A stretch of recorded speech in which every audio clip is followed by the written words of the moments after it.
So this is Dead Horse Marsh.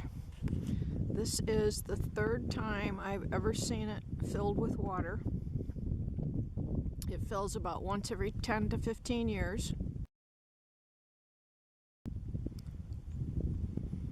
And this is a boardwalk. It's about 700 feet long.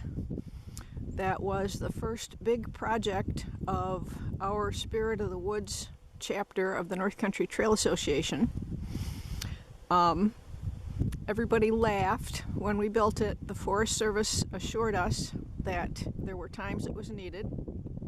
And in fact, I knew that because before we were a chapter, I had hiked through here and the area was completely flooded. I hiked from blaze to blaze in knee-deep water. So in 1999, our chapter took on its first big project and we built this boardwalk. Everybody is amazed at how level it is. We did that pretty carefully. We had some people who really knew what they were doing, worked with a transit and got that level, and we put the posts in really deep so there's no problem with frost heave. And as you can see, in some places the water is about 2.5 feet deep, so the decking is that far above the ground level, and we certainly wouldn't have wanted to make it any lower than it is. It's fed by a little spring that is just west of here.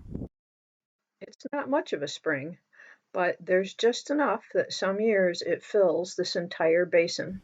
And as you can see, there are a bunch of jack pine that have grown up near the boardwalk. A lot of them will die as a result of this flooding, and that's what keeps most of this area open. This is a great place for birds. In fact, I just heard a barred owl in the middle of the day, and bluebirds and wetland plants, wild blue flag and other kinds of wetland species grow in here. Because it's dry most years, it doesn't have plants like marsh marigolds and things like that, but it has plants that just want their roots wetted occasionally. Here are some of the kinds of plants that you will see in Dead Horse Marsh. This is sweet Joe pieweed. This is hyssop hedge nettle, a pretty interesting plant. And we also have meadowsweet, which is a wild spirea.